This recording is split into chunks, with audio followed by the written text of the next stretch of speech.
السلام علیکم ورحمۃ اللہ وبرکاتہ۔ الحمد للہ رب العالمین والعاقبۃ للمتقین والصلاة والسلام علی سید الانبیاء والمرسلین اما بعد فاعوذ باللہ من الشیطان الرجیم بسم اللہ الرحمن الرحیم لقد کان لکم فی رسول اللہ اسوۃ حسنہ صدق اللہ العظیم۔ الصلاة والسلام علیک یا رسول اللہ وعلی آلک واصحابک یا حبیب اللہ صلی اللہ تعالی علیہ وسلم۔ ناظرین محترم، آج کا ہمارا درس نمبر 5 ایپیسوڈ نمبر 36۔ گزشتہ درس میں آپ نے آقا کریم صلی اللہ تعالی علیہ وسلم کے دندان مبارکہ کے حوالے سے اور بینی مبارکہ کے حوالے سے آپ نے سماعت فرمایا۔ آج انشاءاللہ العظیم آقا دو جہاں نور مجسم صلی اللہ علیہ وسلم کے کان مبارکہ کے حوالے سے، سماعت کے حوالے سے آپ اہم باتیں سماعت کریں۔ پیارے آقا نور مجسم صلی اللہ تعالی وسلم کے کان مبارک بھی نہایت ہی حسین اور جمیل اور بڑے چمکدار تھے۔ چند روایتیں آپ سماعت کر لیں تو آپ کو پتہ چل جائے گا کہ اللہ تعالیٰ نے کیسے خوبصورت آپ کے کان مبارک کو بنایا۔ حضرت عائشہ صدیقہ رضی اللہ مولا تبارک و تعالی عنہا بیان فرماتی ہے، تخرج الاذنان ببیاضہما من تحت تلک الغدائر کأنما توقد الکواکب الدریۃ بین ذلک السواد۔ فرماتی ہے کہ پیارے آقا نور مجسم صلی اللہ علیہ وسلم کی سیاہ زلفوں کے درمیان دو سفید کان یوں لگتے جیسے تاریکی میں دو چمکدار ستارے چمک رہے۔ سبحان اللہ۔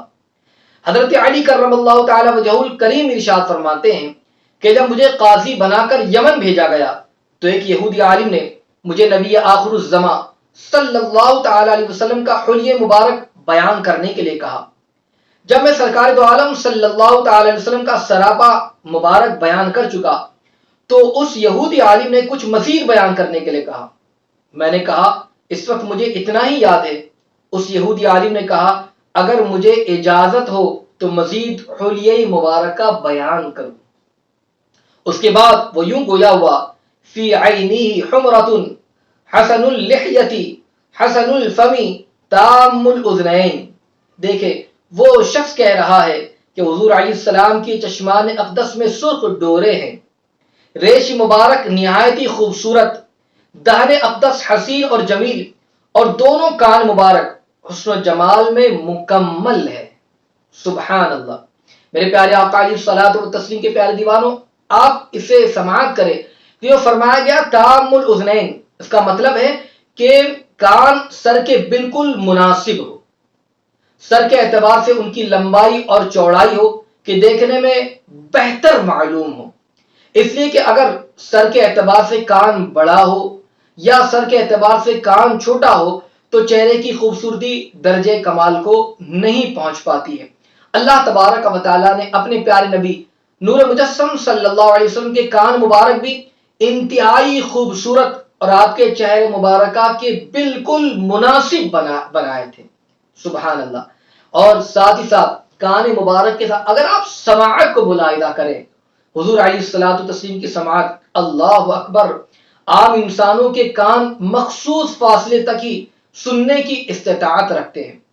ہاں اب جدید آلات آ چکے ہیں، ٹیکنالوجی ہے، اس کی مدد سے انسان جو ہے دور کی باتیں بھی سن لیتا ہے، لیکن آقا دو جہاں نور مجسم صلی اللہ علیہ وسلم کے گوش مبارک کو اللہ تعالیٰ نے ایسی قوت سماعت عطا فرمائی تھی کہ پیارے آقا نور مجسم صلی اللہ تعالی علیہ وسلم صحابہ کرام رضوان اللہ تعالی علیہم اجمعین کے جھرمٹ میں بیٹھے ہوتے اور اوپر کسی آسمان کا دروازہ کھلتا تو خبر دیتے کہ فلاں آسمان کا دروازہ کھلا ہے۔ سبحان اللہ سبحان اللہ۔ آپ اپنی قوت سماعت کے بارے میں خود ارشاد فرماتے ہیں، فرماتے انی ارا ما لا ترون واسمع ما لا تسمعون۔ فرماتے ہیں میں وہ سب کچھ دیکھتا ہوں جو تم نہیں دیکھ سکتے، اور میں وہ سب کچھ سنتا ہوں جو تم نہیں سن سکتے۔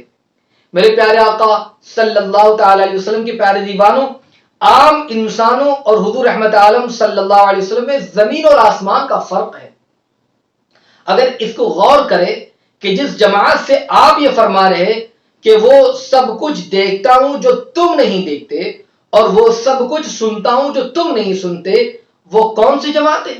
وہ صحابہ کی جماعت تھی جس سے میرے آقا نے فرمایا صلی اللہ علیہ وسلم. جب صحابہ سے حضور اکرم نور مجسم صلی اللہ تعالی وسلم یہ ارشاد فرما رہے ہیں تو پھر آج کے انسانوں کی کیا مجال کہ حضور رحمت عالم نور مجسم صلی اللہ علیہ وسلم سے برابری اور ہمسری کا دعویٰ کریں. حضور ان سے فرما رہے میں وہ دیکھتا ہوں جو تم نہیں دیکھتے، میں وہ سنتا ہوں جو تم نہیں سنتے. تو یاد رکھیں کہ میرے آقا علیہ السلام کی قوت سماعت اور قوت بصارت کا کیا کہنا. اب آپ دیکھیں کہ اس کی ایک روایت بھی آپ سماعت کر لیں کہ کس طریقے سے میرے آقا علیہ السلام سماعت بھی فرماتے ہیں، ملاحظہ بھی فرماتے ہیں. حضرت عبداللہ بن عباس رضی اللہ تعالیٰ عنہ سے مروی ہے کہ اسماء بنت عمیس رضی اللہ تعالیٰ عنہ بارگاہ نبوت میں حاضر تھی. اسی دوران حضور علیہ الصلوۃ والتسلیم نے ہاتھ کے اشارے سے کسی کے سلام کا جواب دیا. پھر حضرت اسماء بنت عمیس رضی اللہ تعالیٰ عنہ سے فرمایا کہ ھذا جعفر بن ابی طالب مع جبرائیل و میکائیل و اسرافیل سلموا علینا فردی علیہم السلام. فرماتے ہیں یہ جعفر بن ابو طالب ہے جو حضرت جبرائیل، حضرت میکائیل اور حضرت اسرافیل علیہ السلام کے ساتھ گزر رہے تھے، انہوں نے ہمیں سلام کیا، تم بھی ان کے سلام کا جواب دو. سبحان اللہ، میرے آقا دیکھ بھی رہے ہیں اور ان کی باتوں کو سماعت بھی کر رہے ہیں کہ سلام کرنے والے یہ حضرات ہیں، اور فرما بھی رہے ہیں کہ ان کے سلام کا جواب دو. اسی طرح حضرت ابن عباس اور حضرت علی رضی اللہ مولا تبارک و تعالی عنہما سے روایت ہے، وہ فرماتے ہیں کہ ہم ایک روز بارگاہ رسالت مآب صلی اللہ تعالی وسلم میں حاضر تھے کہ اچانک حضور اکرم نور مجسم صلی اللہ تعالی وسلم نے اپنا سر مبارک آسمان کی طرف اٹھایا اور فرمایا وعلیکم السلام ورحمت اللہ. لوگوں نے عرض کیا یا رسول اللہ صلی اللہ تعالی وسلم یہ کس کے سلام کا آپ نے جواب عطا فرمایا؟ تو پیارے آقا نور مجسم صلی اللہ علیہ وسلم نے فرمایا ابھی میرے پاس جعفر بن ابو طالب فرشتوں کی ایک جماعت کے ساتھ گزرے، انہوں نے مجھے سلام کیا جس کا میں نے جواب دیا. سبحان اللہ. میرے پیارے آقا نور مجسم صلی اللہ علیہ وسلم کی پیارے دیوانوں، یہ حضرت جعفر بن ابو طالب رضی اللہ عنہ کی وفات کے بعد کا واقعہ ہے.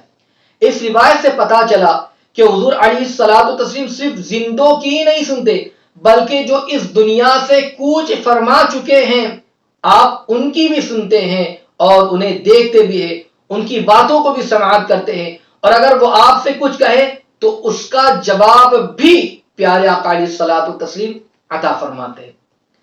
اس سے آپ اس چیز کا اندازہ بھی لگائیے. اب میں آپ کو بتاؤں کہ آقا علیہ الصلوۃ والتسلیم سماعت جو فرماتے ہیں، حضرت ابو ایوب رضی اللہ تعالیٰ سے مروی فرماتے ہیں کہ حضور علیہ السلام نے مجھے مخاطب کرتے ہوئے فرمایا، کیا فرمایا؟ یا ابا ایوب اتسمع ما اسمع اسمع اصوات الیہود فی قبورہم. فرماتے ہیں کہ اے ابو ایوب کیا تم سن رہے ہو جو میں سن رہا ہوں؟ میں قبروں میں مدفون یہودیوں کی آوازیں سن رہا ہوں. اللہ اکبر. میرے پیارے آقا صلی اللہ تعالی علیہ وسلم کے پیارے دیوانوں، اللہ تعالی نے آپ کو ایسی قوت عطا فرمائی تھی کہ قبر میں کئی من مٹی تلے دبے مردوں کی آوازیں بھی پیارے آقا نور مجسم صلی اللہ تعالی وسلم سن لیا کرتے تھے. اللہ تعالی نے آپ کو سننے کی ایسی قوت عطا فرمائی کہ آپ آسمانوں میں جو کچھ ہو رہا ہے، دروازہ کھل رہا ہے، بند ہو رہا ہے، اس کی آواز سن رہے ہیں، جو جا رہا ہے اس کی آواز سن رہے، جو قبر میں منو مٹی نیچے دبا ہوا ہے اس کی بھی آواز میرا آقا علیہ الصلوۃ والتسلیم سماعت کر رہے. اسی لیے تو میرے اعلیٰ حضرت عظیم البرکت مجدد دین و ملت یوں بیان کرتے ہیں، دور و نزدیک کے سننے والے وہ کان، دور و نزدیک کے سننے والے وہ کان، کان لعلے کرامت پہ لاکھوں سلام. سبحان اللہ. حضور علیہ الصلوۃ والتسلیم کی سماعت کا کیا کہنا، آپ کی گوش مبارک کا کیا کہنا. آپ نے جو سماعت کیا کہ پیارے آقا نور مجسم صلی اللہ علیہ وسلم کی بہت ساری روایت ہے، ان میں آپ کو میں نے دو چند باتیں بتائی جس سے پتہ چل جائے پیارے آقا علیہ الصلوۃ والتسلیم کی سماعت کا عالم کیا ہے. اور اسی طریقے سے حضور علیہ السلام جب گفتگو فرماتے تو سبحان اللہ فصاحت اور بلاغت کا کیا کہنا. انشاءاللہ آئندہ حضور علیہ الصلوۃ والتسلیم کے کلام کے حوالے سے، آپ کی فصاحت و بلاغت کے حوالے سے انشاءاللہ آپ سماعت کریں اور اپنے ایمان کو تازہ کریں. گزارش کروں گا کہ آپ اس کو خوب سے خوب شیئر کریں، لائک کریں، اور ضرور از ضرور آقا علیہ السلام کی اوصاف جمیلہ سماعت کر کے آپ کامنٹ میں بھی سبحان اللہ کہتے رہیں. انشاءاللہ العظیم دوسروں تک آپ اس پیغام کو پہنچائیں گے، وہ سنیں گے، انشاءاللہ اس کا ثواب بھی اللہ آپ کو عطا فرمائے گا. اللہ عمل کی توفیق عطا فرمائے. السلام علیکم ورحمۃ اللہ وبرکاتہ.